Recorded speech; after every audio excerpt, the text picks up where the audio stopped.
Questo lavoro è venuto da una collaborazione con la provincia, con l'impresa Indi.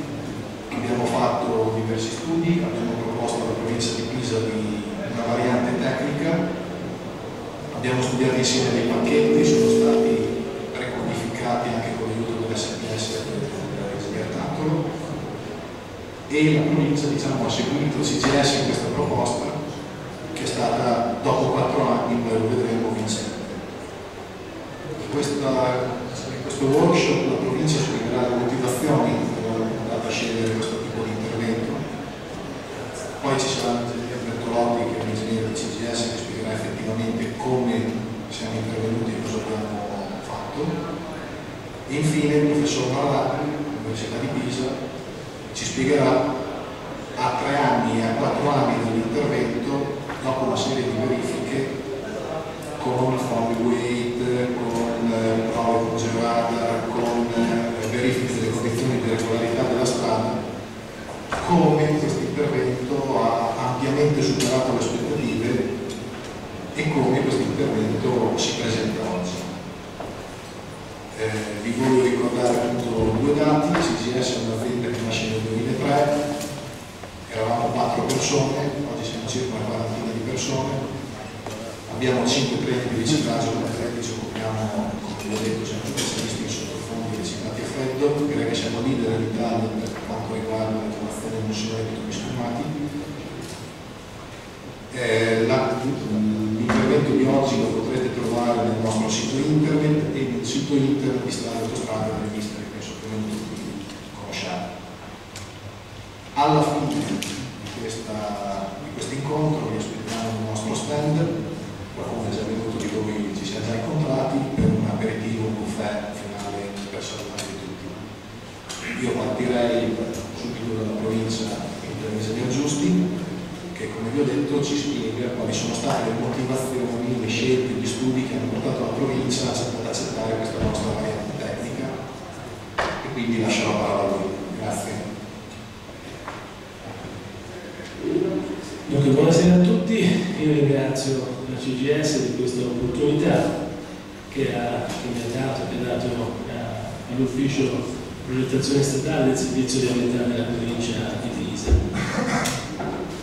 Dunque, ecco, l'intervento si tratta di un consolidamento di un tratto della pavimentazione della strada provinciale numero 67.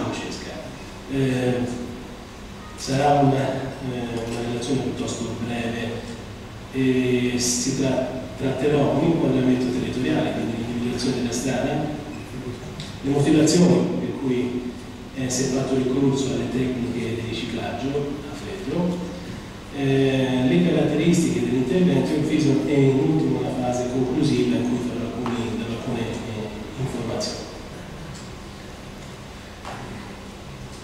Dunque, come prima immagine ho scelto quello della rete stradale della provincia di Pisa. Il rosso sono circa 1100 km, il rosso sono quelle di proprietà, quelle strade provinciali, il blu sono le regionali gestite dalla provincia, infine in azzurro, nella parte più a nord, c'è la strada di grande comunicazione Firenze-Pisa Livorno. La strada provinciale Roma-Francesca è evidenziata e interessa la parte più settentrionale della provincia, quella più a est. In questa immagine, eccola qua, la SP66 si vede in alto, in giallino chiaro, e costituisce il principale collegamento tra una vasta area a carattere commerciale e industriale, posta nei comuni di Fucecchio, che si vede in alto a destra, Santa Croce sull'Arno, più al centro, Castelfranco di sotto e si ricollega alla strada di grande comunicazione Firenze-Pisa Livorno, che è la strada evidenziata in giallo, un pochettino più scuro in basso, verso le conseguenze. È una strada, come dicevo, che interessa una zona cosiddetta del cuore, perché su questa strada gravitano i carichi flussi d'acqua che interessano le concerie, che tra Santa Croce e Fucecchio e Castelfranco sono molto numerose. E assumerà un ruolo, un ulteriore ruolo successivo, una volta terminata la cosiddetta bretella del cuore, che consentirà un'entrata in esercizio dell'interporto realizzato nel comune esaminato. L'estensione complessiva di pari a circa 10,9 km risulta percorsa annualmente da circa 2,6 milioni di veicoli, con percentuali quelli pesanti che si attesta intorno all'8,5%. Da un punto di vista geomorfologico presenta due tratti con caratteristiche ben distinte. Un primo tratto di circa 3,5 km, quello più in basso alla nostra sinistra, che è stato ultimato circa 8 anni fa, è lungo 3,4 km ed è caratterizzata dalla presenza di un viadotto ponte inscavato al fiume Arno, che si vede mostrarsi sinuoso in mezzo alla slide, e alla linea ferroviaria Firenze-Pisa.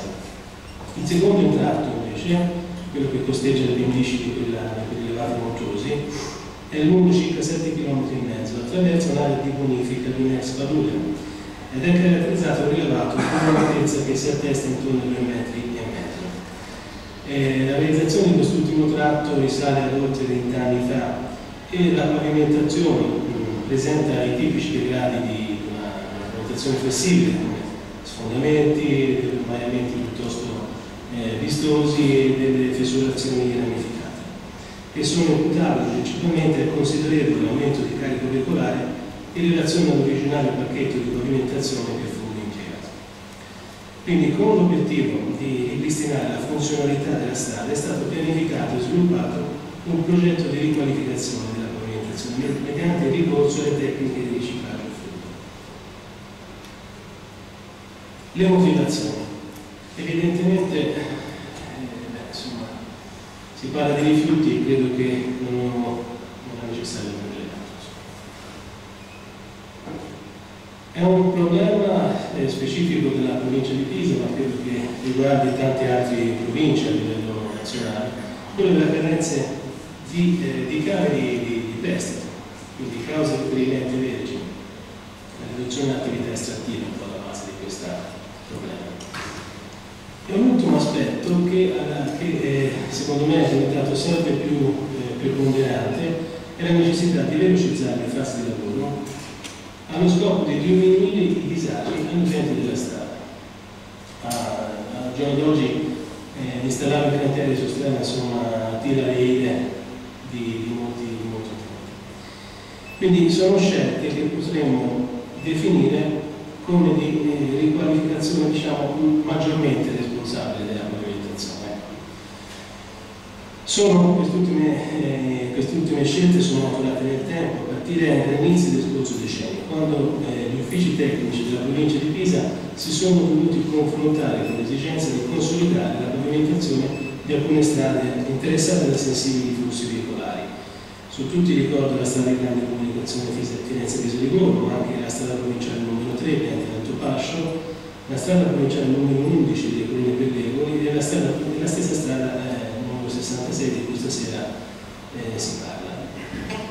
Nel recente passato le metodologie impiegate per la manutenzione delle pavimentazioni non consideravano ciascuno degli strati che compongono la sovrastruttura, valutandone le caratteristiche in termini di resistenza all'ormaiamento, alla fatica, ma assimilavano il multistrato quale un unico elemento nel suo complesso empiricamente dimensionato per resistere alle azioni esterne.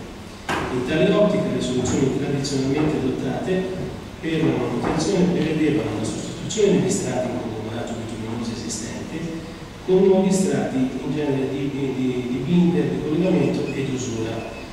È un fatto abbastanza caratterizzante della rete stradale provinciale la mancanza di una base di formata. Tale tipologia di intervento, se portato in maniera indiscriminata, presentava i seguenti evidenti svantaggi. I costi elevati, perché in genere si interviene su materiali privilegiati, quelli legati al bitume, la produzione di notevoli quantità di materiale frisato, il problema del suo smaltimento, sappiamo tutti i costi necessari per un corretto smaltimento, anche se poi parte può essere ovviamente rimpiegato nei conglomerati nuovi, insomma. E poi soprattutto erano interventi di ripiego che spesso non risolvevano il problema alla sua radice. La situazione faceva emergere alcune semplici ma purtroppo male considerazioni. Gli interventi non scaturivano da una fase programmata, ma spesso erano dettati dalla improcrastinabilità dell'intervento, quando ormai era compromessa la funzionalità della strada, la tipica manutenzione figurativa. Repentemente la causa era imputabile a problemi di risorsa economica che favoriva un atteggiamento di attesa e di rimando continuo. Con la riqualificazione responsabile la pavimentazione si è pertanto cercato di recuperare il concetto di vita utile residua, articolato sulla conduzione di un'indagine preliminare della sovrastruttura con l'asilo di strumentazione ad alto rendimento, in modo da definire e individuare la causa degli annullamenti e consentire quindi di avviare una rotazione ottimale degli interventi di consolidamento nell'ottica di una manutenzione programmata a obiettivo preventivo. Quindi si è passati all'intervento con quest'ottica.